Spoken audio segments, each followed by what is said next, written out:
I'm 36. And last Easter, in front of a dozen relatives, I ended my sister's long con by freezing her bank account mid-dessert. While she laughed over lemon pie, I told the whole family exactly how she'd forged medical bills in her husband's name to milk me for money. Now, tell me where you're watching from, and hit like if you've ever had to clean up someone else's lies, just to keep the peace. Let me tell you how I finally stopped doing that. The air was humid, even for spring in Charlotte.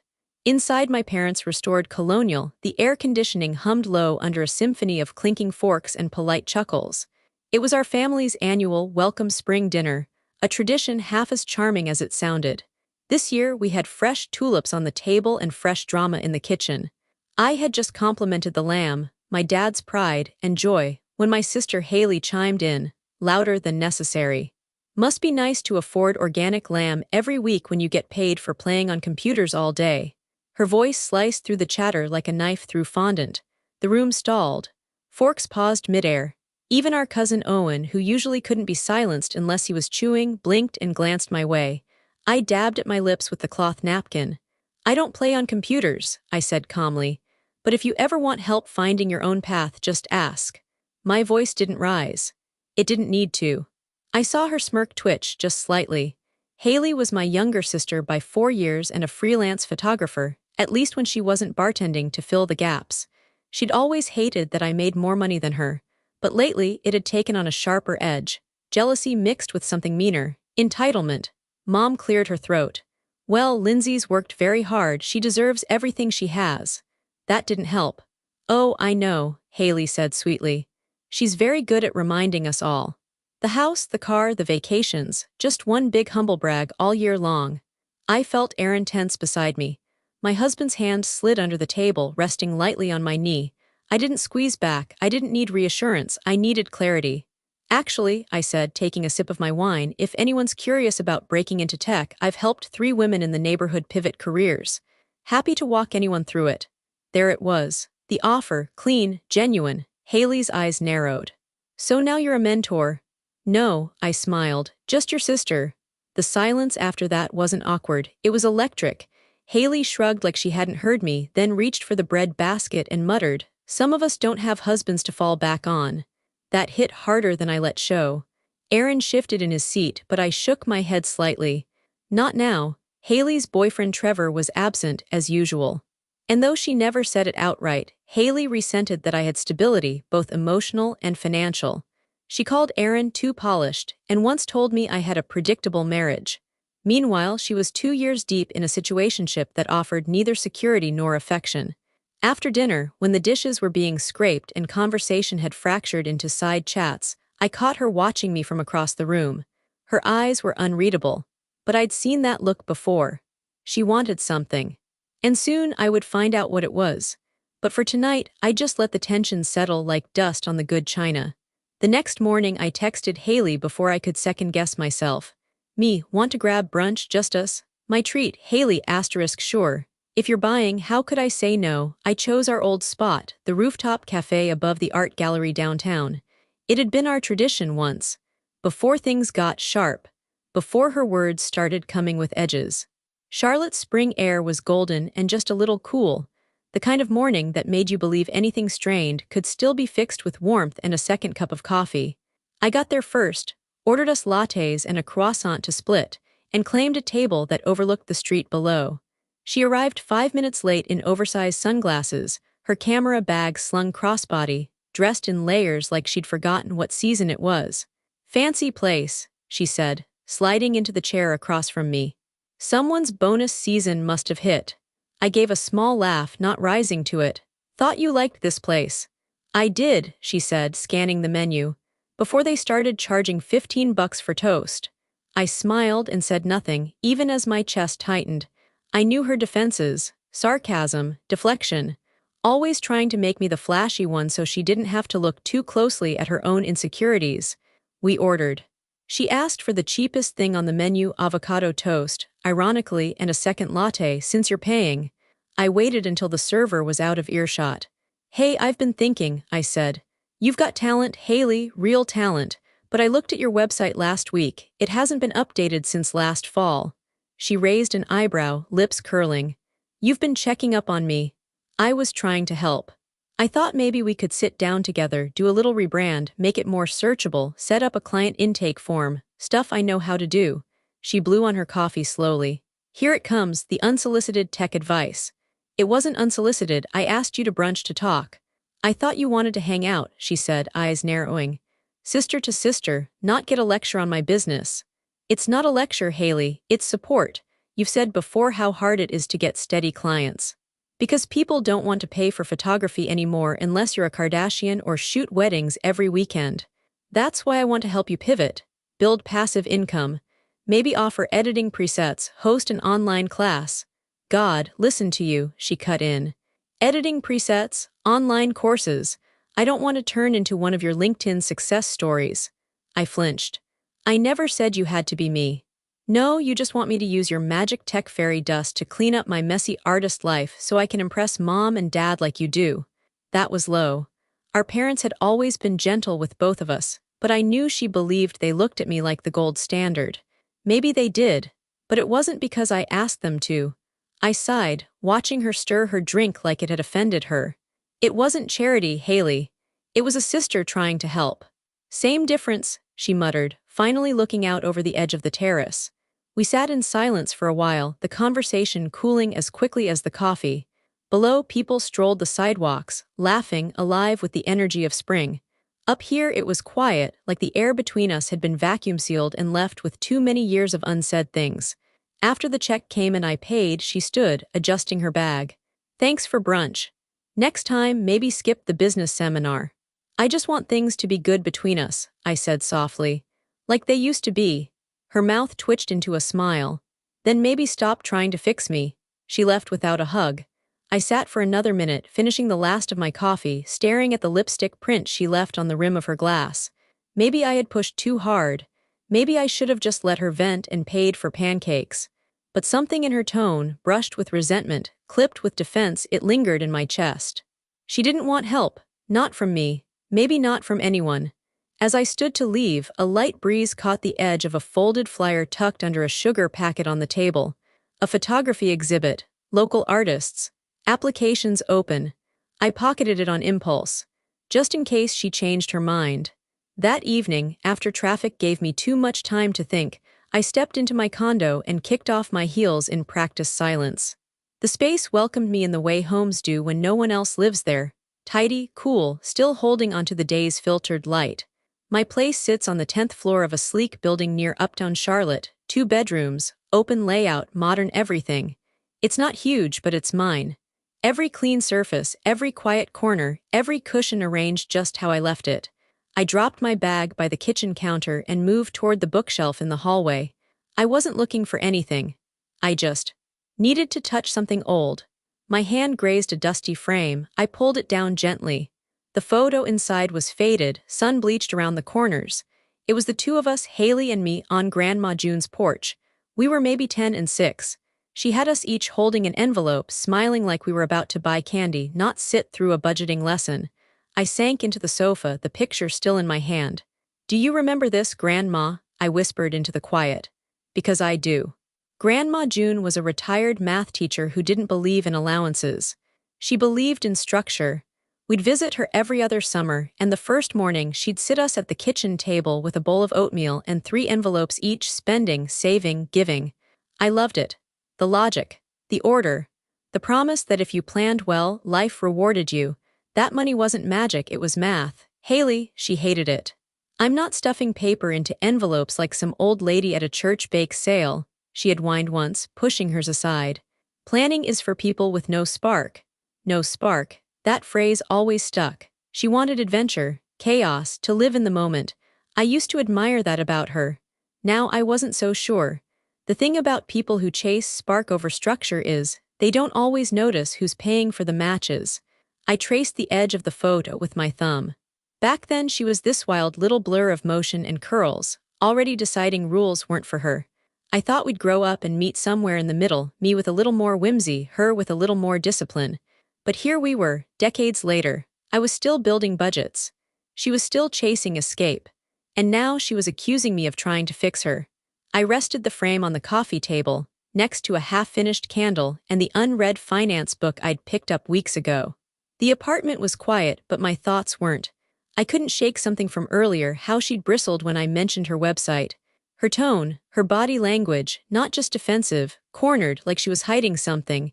It had been happening more often lately. Snide comments, the sudden avoidance.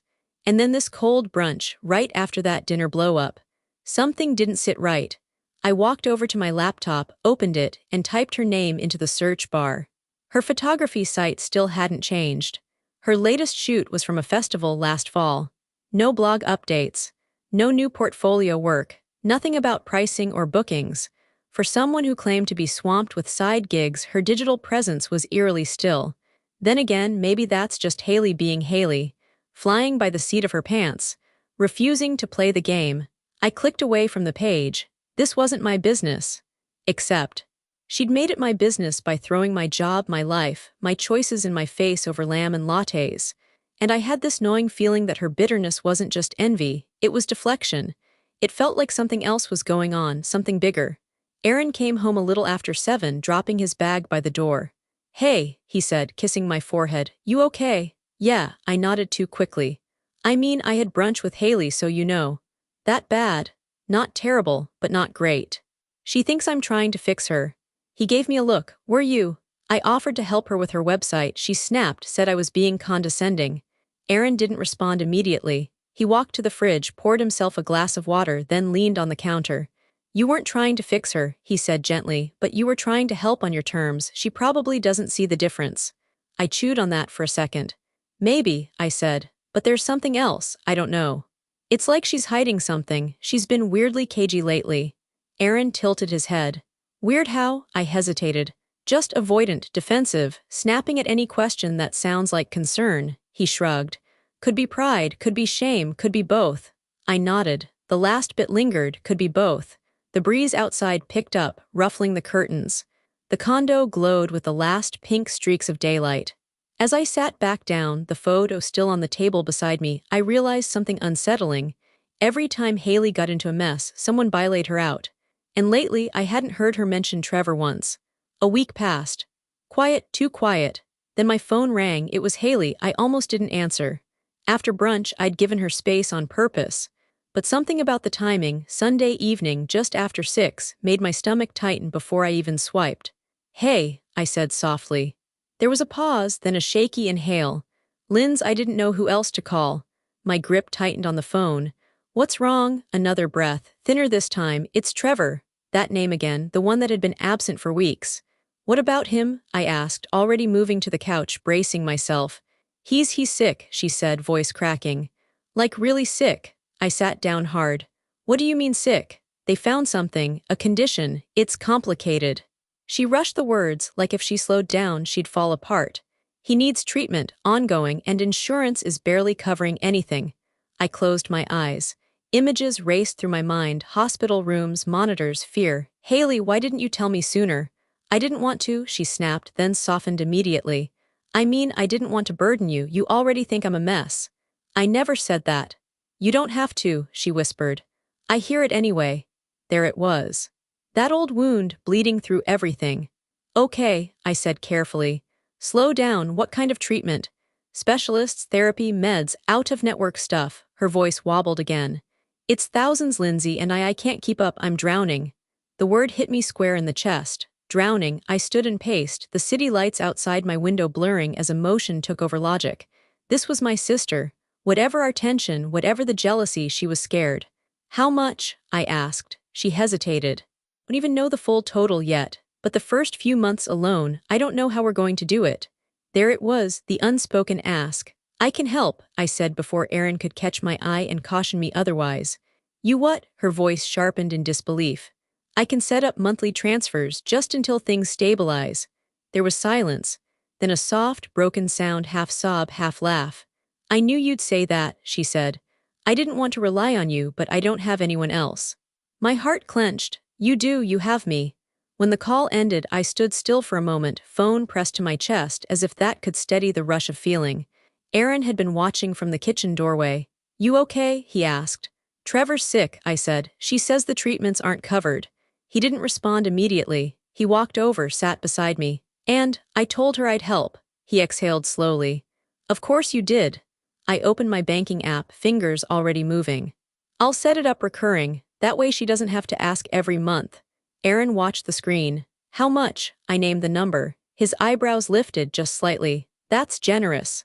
She's my sister, I said, defensive before he even criticized me. I know. His voice was calm, too calm. I just hope she's being honest this time. I paused. What do you mean? He chose his words carefully. She's been distant lately, defensive. Now suddenly there's an emergency. So you think she's lying? I snapped. No, he said gently. I think you want this to fix things, and I don't want you hurt if it doesn't. I finished setting up the transfer and hit confirm. Maybe this will bring us closer again, I said, more to myself than to him. The confirmation email chimed almost instantly. Aaron squeezed my hand. I hope so. Later that night, Haley texted. Haley, I don't know how to thank you. You're saving us, truly.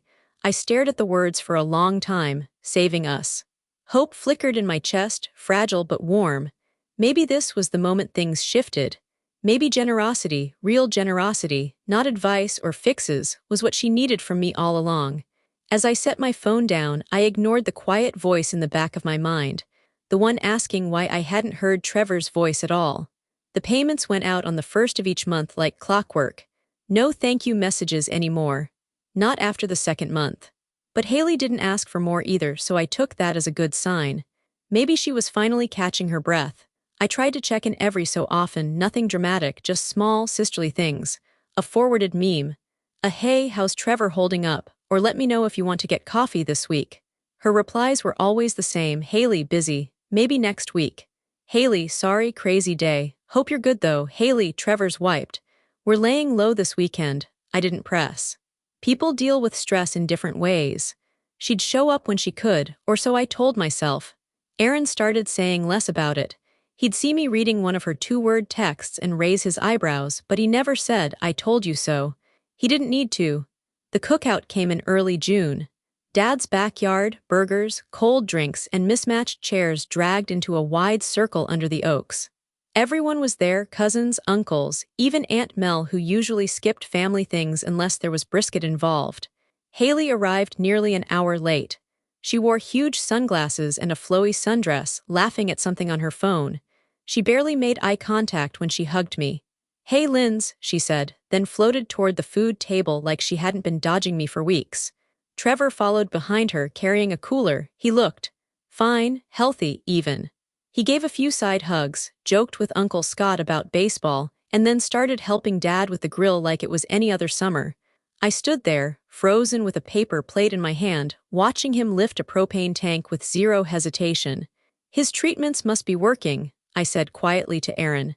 Aaron handed me a soda and didn't look away from the grill. Or something doesn't add up. I shook my head. He probably has good days. Aaron said nothing. Later, while everyone gathered for group photos, Haley stayed glued to her phone, angling away when I tried to catch her eye. I walked up and stood beside her. Hey, haven't seen you in weeks, you okay? She looked up, startled. Yeah, just tired, you know. Still a lot of appointments, she nodded quickly. Yeah, so many it's a lot. I could come with you sometime if you want, sit in the waiting room, get lunch after. She blinked like I'd spoken a different language. Oh, that's sweet. But Trevor's mom usually takes him now. She, rearranged her schedule. Right, I said, that makes sense. Anyway, she added, backing away a step, I should go check on the potato salad. She left without saying more. On the drive home, Aaron turned the music down. Still think this is about stress? I stared out the window. The sun was dipping low, casting long shadows across the road. She'll come around, I said. Once things stabilize, she's just overwhelmed. Aaron didn't argue. But he didn't agree either. That night, I checked my bank account again. All the transfers were there, 4 months worth now, no withdrawals on her end. Just automatic deposits going out like offerings into a silent void. I clicked through her social media. Nothing new, no updates, no photos of Trevor in clinics, no mentions of doctor visits, just throwbacks, filtered selfies, and the occasional artsy skyline. The doubt I'd pushed down for weeks began to surface, slow and heavy, but I shook it off. She wouldn't lie about something like this. She couldn't, right? Thanksgiving always brings a certain kind of chaos. My mom's kitchen turns into a war zone. My dad pretends to be helpful by organizing napkins, and someone always forgets the cranberry sauce until halfway through the meal. This year, I showed up early with my go-to side dish, sweet potato casserole with the marshmallows perfectly toasted, and a little extra something in my chest, unease I couldn't quite name yet. Aaron and I walked in together, arms full of foil-covered trays. The house was warm and smelled like nutmeg and turkey skin crisping under broil. All seemed normal, no one fighting, no awkward silences. That changed when I saw Trevor. He was in the dining room, rearranging chairs, big heavy wooden ones, lifting two at a time with zero signs of effort. He laughed as he did it, calling out to my dad, "Didn't we talk about getting lighter furniture last year?" Then he bent over and scooped up a third chair with a flourish. Aaron caught my eye, raised his brows, said nothing. I just smiled weakly and walked into the kitchen. Haley was already there, perched on a stool and sipping white wine like it was spa day. Her cheeks were flushed with color, her curls perfectly styled. She looked radiant, carefree, even smug. "Hey, stranger," she said, lifting her glass in greeting. "Haven't seen you in a while." I forced a smile. "Yeah, been meaning to reach out." She waved a hand. "Oh, it's been nuts. Between shoots and, well, everything with Trevor, it's just been hard to find a moment." "Of course," I said, placing the casserole down. "How's he feeling?" She paused only a beat. "Better lately, but we're not out of the woods." I nodded, watching her take another sip of wine. "Must be a relief to get some rest." She murmured, setting the glass down with a grin. "Honestly, we both needed a night off. It's nice to laugh again." Aaron came into the room and slid beside me. "Everything okay in here?" "Perfect," Haley said brightly, pushing herself off the stool and heading toward the oven. "I'm just about to steal a roll before dinner." We watched her go. Aaron leaned in and murmured low in my ear, "Guess that back pain isn't slowing him down." I didn't answer, I couldn't. At the table, conversation flowed. Trevor was his usual charming self, joking with the cousins, piling his plate high, going back for seconds and thirds. At one point, he challenged my uncle to an arm wrestling contest. Everyone laughed, including me, but inside I was numb. 4 months of payments. Thousands of dollars, silent replies, missed calls. And now the man I thought was sick was laughing and flexing like a CrossFit coach. I tried to eat, but every bite sat heavy. Maybe it was a miracle recovery. Maybe it was a good week. Maybe he was faking strength for pride's sake. Or maybe Haley's laughter rang out from across the table. Light, full, effortless. I looked at her, wine glass in hand, glowing in the candlelight like nothing had ever gone wrong. My stomach tightened. This didn't make sense. I glanced at Aaron. He was already looking at me. He didn't speak, just gave a tiny, almost imperceptible nod. Like he knew I was starting to see it, starting to believe it. Later, as we pulled on coats and hugged goodbye, Haley looped her arm around mine and whispered, "I really appreciate everything, Linz, more than you know." I smiled back, but it didn't reach my eyes. I didn't know what hurt more, that I might have been lied to, or that I still wanted to believe her anyway. The next morning, I woke up with a pit in my stomach and a single thought looping like static. What if I'm wrong? But underneath that, a second thought, quieter, firmer. What if I'm not? Aaron had already left for his Saturday trail run. I stood alone in our kitchen, fingers wrapped around a too-hot mug of coffee, staring out at the city skyline like it might offer me answers. But it didn't. Trevor lifting chairs, Trevor arm wrestling, Haley beaming. The laughter, the ease, it hadn't added up. Not at all. But suspicion alone wasn't enough. I needed to know. So I grabbed my keys and a coat and drove across town to the medical center Haley had mentioned offhand months ago. The one that specialized in long-term outpatient therapies, as she'd once described.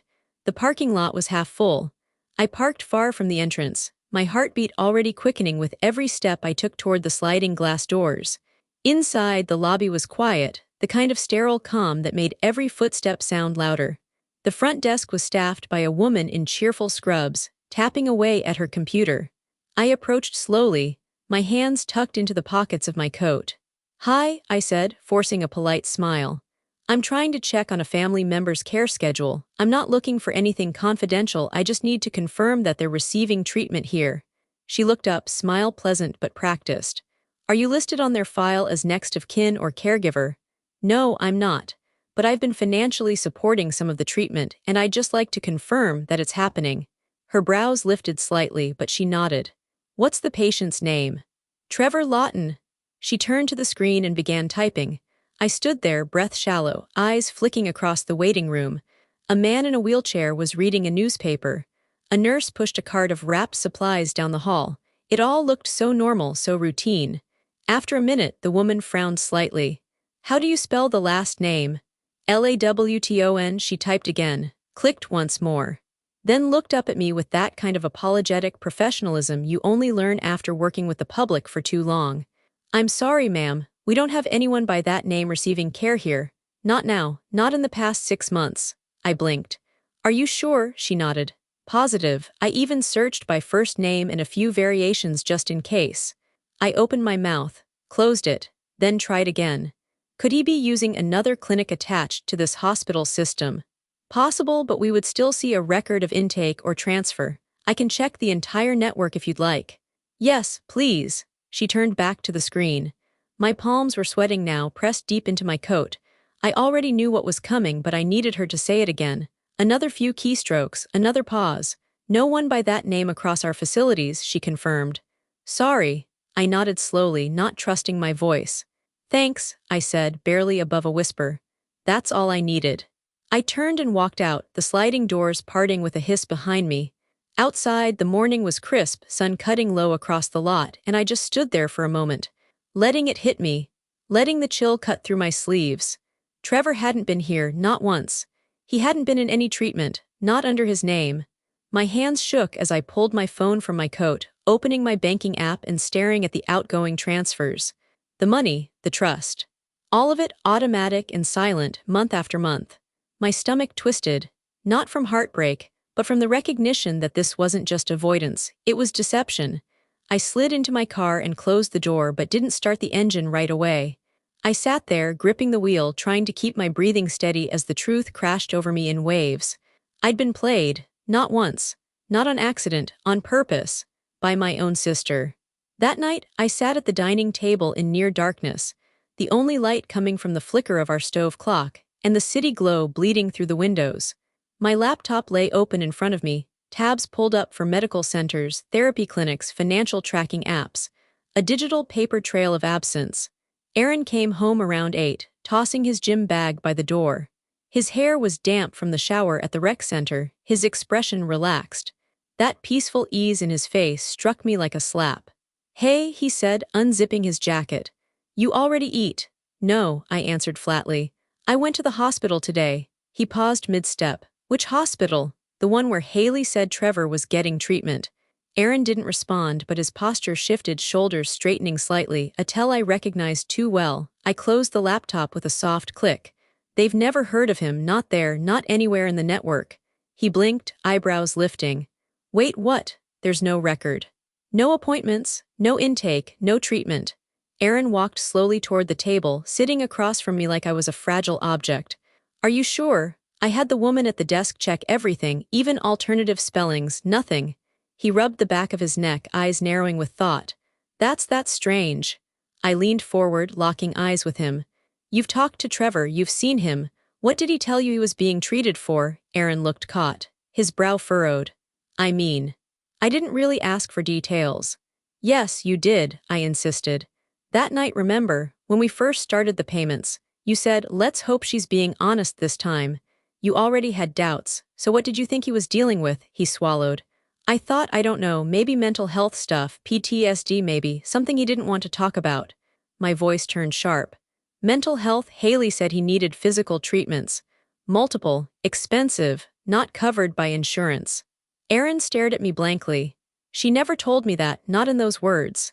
I sat back slowly, feeling the chill rise up my spine. So you never believed it, not fully. I didn't say that, he said carefully. But you didn't question the payments either, he winced. Because I thought you had, you always do. The room fell into silence, but inside me noise, screeching, crashing realization. I had been the only one who truly believed Haley. Aaron hadn't. The hospital hadn't.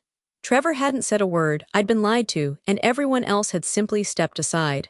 You let me send her money every month, I whispered. And you didn't ask why.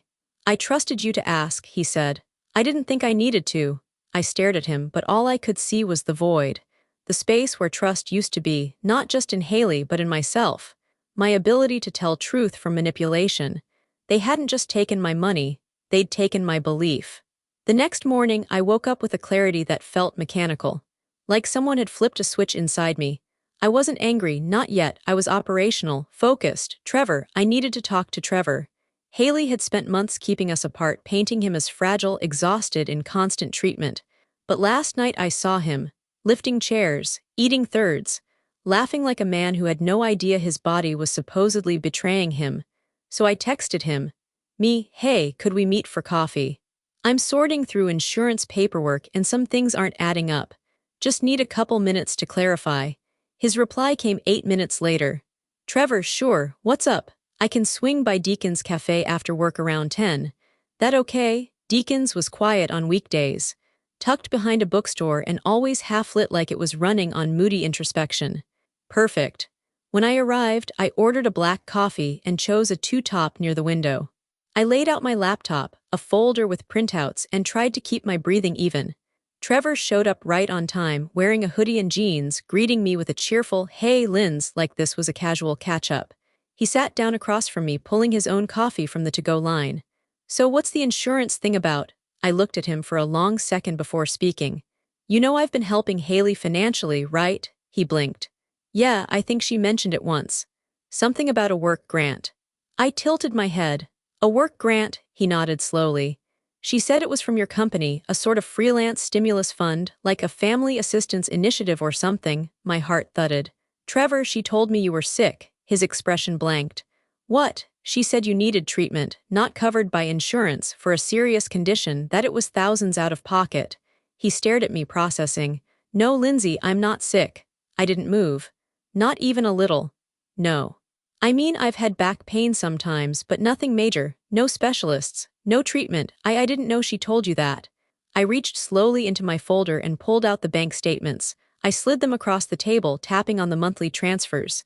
These, I said quietly, have been going to her account for 6 months, all under the assumption that they were funding your care. Trevor leaned in. His eyes scanned the numbers, then his mouth fell open. She said this was from a tech grant. A creative business thing. Jesus, Lindsay, I had no idea. The cafe buzzed faintly in the background, coffee beans grinding, soft jazz playing, but between us the silence was deafening. She said you were getting injections, I said, voice brittle, that you couldn't lift things, that you weren't working. Trevor's face drained of color. I've been picking up construction side gigs for extra cash. I thought she wanted the money for her photography gear. I nodded slowly. She's been lying to both of us. He rubbed his face hard with both hands, exhaling like it hurt. God, I should have known. I knew something felt off, but I didn't ask enough questions. Neither did I. We sat there stunned. He looked up at me again. What are you going to do? I reached over, pulled back the folder, and quietly said, I'm going to stop it. All of it. A silence settled between us, thick with disbelief, with betrayal, with shame that didn't belong to either of us but had somehow landed squarely on both our shoulders. Trevor shook his head. I'm so sorry, Lindsay. I didn't know she was like this. I met his eyes. Neither did I that evening. Trevor came over just after sunset. He brought a manila folder. I brought a printer and 6 months' worth of heartbreak. We sat in my study, door closed, blinds drawn, only the soft whir of the space heater humming beneath the desk. The walls were lined with books and framed certifications, but tonight it felt more like a war room. I went through our mail, Trevor said, pulling out wrinkled statements and a few envelopes with pink overdue notices. Some of these credit cards, I didn't even know we had them. I took the papers from him and began cross-checking names. One was in his name, 2 weren't. Jay Keller. I asked. Her cousin, he muttered. Lives in Oregon, they talk like twice a year. I looked up. She's using his name for credit, he nodded slowly, dazed. And look at this, she listed you as the employer on the account. My breath caught. I took the printout and squinted at the fine print. Employer, Lindsay Monroe Tech Solutions LLC, a company I'd dissolved 4 years ago. She's been fabricating entire applications, I whispered. Not just lying about the money, building fake profiles. Trevor ran both hands through his hair and leaned back, eyes glassy. I don't know who I married. I stared at the growing pile of evidence. My bank transfers, her credit card statements. Invoices she'd apparently made up to justify the amounts, one even labeled outpatient imaging copy. She typed this in Arial, I muttered bitterly. At least use a believable font if you're going to forge medical bills. Trevor gave a short, stunned laugh. Then just as quickly, he looked down again. I thought she was struggling, that she just needed a little time to get on her feet. She had time, I said, and she spent it building lies. I opened a fresh spreadsheet and began matching dates from my bank with her credit purchases.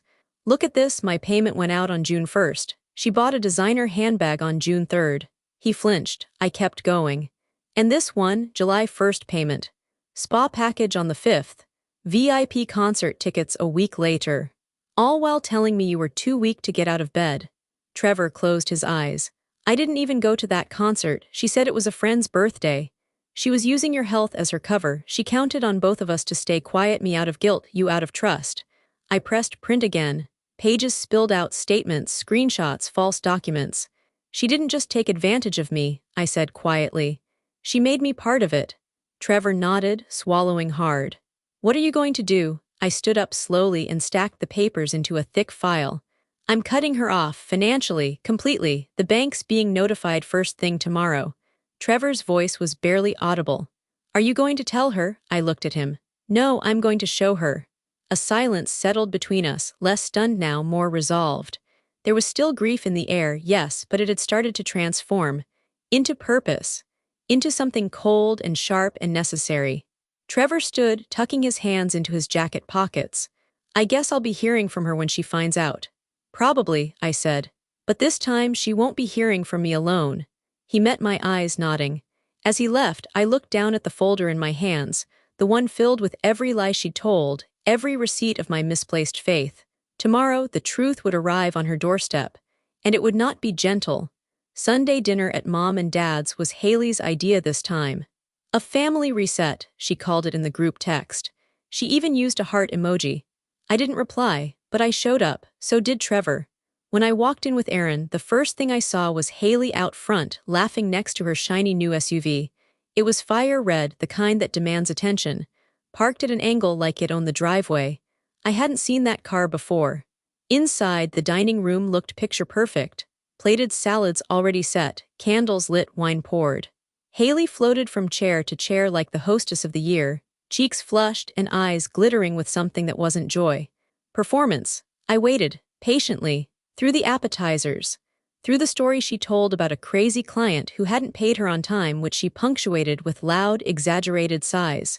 Trevor stayed quiet, watching her like someone trying to remember where the exits are. Dessert came out, Mom's famous pecan pie. And I finally spoke. Nice new car, Haley, I said lightly, slicing into my piece. Trevor's looking good too. I guess the treatment worked miracles. The entire table stilled, forks suspended midair. Haley blinked. Excuse me. I just said it's amazing how quickly things turned around, considering how serious everything was. She gave a short, incredulous laugh. Wow, you're really going to be that bitter? No bitterness. I smiled. Just curious how someone sick enough to need monthly medical transfers has the strength to carry new furniture and drive a luxury SUV. Haley's eyes narrowed. What are you talking about? Before I could answer, her phone rang. She glanced down and I watched the blood drain from her face. It's my financial planner, she muttered, standing to step away. But it was too late. Her voice was on speaker and so was his. Hi, Haley, just a heads up, your recurring payments were canceled by the sender this morning. All automatic transfers stopped and the bank flagged the documents attached to your reimbursement claims. We'll need to discuss those immediately. Silence. Utter, breathless silence. She fumbled to end the call, eyes snapping to mine. What the hell did you do? I stood slowly, napkin folding between my fingers. I stopped funding your fantasy, I said evenly. Because Trevor's not sick. And you never used a dime for medical treatment. Aunt Mel gasped. Mom's hand flew to her chest. Dad looked from one daughter to the other like the room had flipped sideways. Ask Trevor, I added, turning to the table. He'll tell you everything. All eyes turned to him. Trevor cleared his throat, voice low. She lied about all of it. Haley's mouth opened, then shut. The room exploded. Questions flew, voices overlapped. Someone dropped a fork.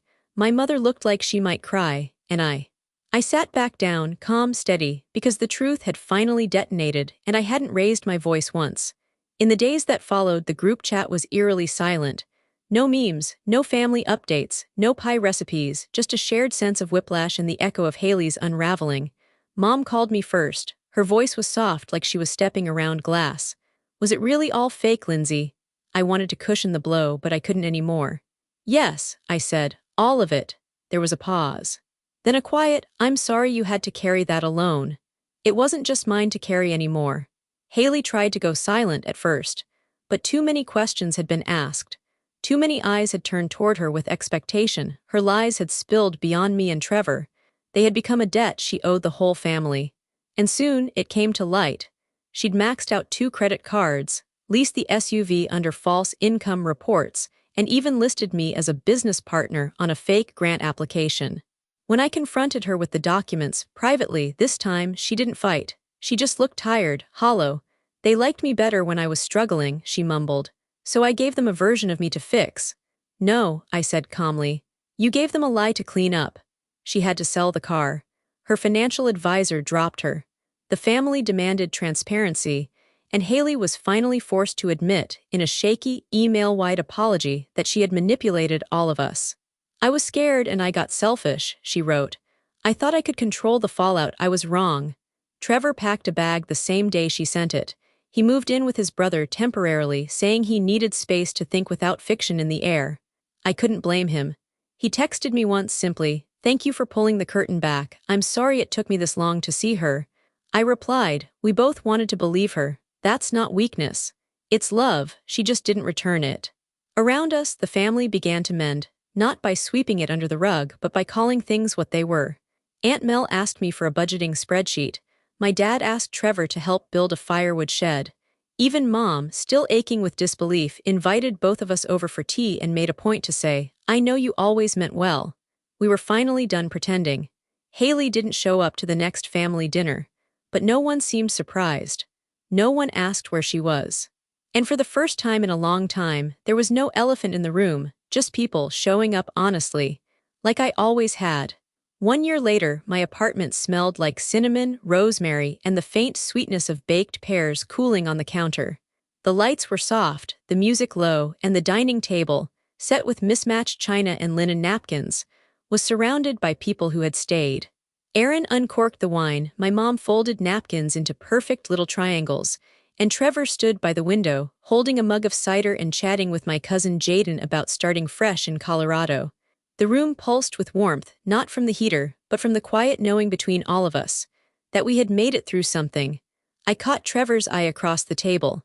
He gave me a nod and a smile, not wide but real. He looked different now. Lighter. Like someone who no longer carried the burden of another person's story on his shoulders. He'd filed for separation 6 months ago, quietly, without drama. I can't keep living in fiction, he told me. She needs help, but I can't be the one holding up her illusion anymore. He wasn't angry when he said it, just done. I understood that. Dinner flowed easily, no awkward pauses, no forced laughs, just conversations that ran deep about real estate, homemade pasta, late-night TV. It felt honest, deliciously uneventful. And then after dessert I saw the envelope. A small, ivory card tucked into the front door wreath, sealed in gold. No name on the front, but I knew the handwriting, perfect loops, a bit too practiced. I opened it quietly while the others cleared plates. Lindsay, I know I'm not there, I'm not sure I should be, but I wanted to say thank you, for stopping me when I didn't know how to stop myself, for saving me from the spiral I couldn't name. I'm trying, slowly. Haley, no return address, no promises, just that. I stared at the card for a long time, not out of longing but reflection. The woman who once knew exactly how to manipulate me had in some small way released her grip. Aaron came up beside me, sliding a hand across the small of my back. You okay? I nodded. Yeah, she sent a card. He raised his eyebrows. A thank you, I held it up, lips curled slightly. Her version of one. Are you angry? I looked around the room, at my parents rinsing dishes side by side, at Jaden teasing Trevor about the altitude in Colorado, at my life as it stood now. No tension, no pretense. No, I said, not angry. I folded the card, slipped it into a drawer and closed it. Boundaries aren't punishment, I said, turning to Aaron. They're love, just with a lock on the door. He clinked his glass against mine.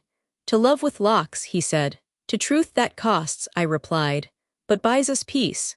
We toasted. The night wore on with laughter, simple stories, and the flicker of candles burning low.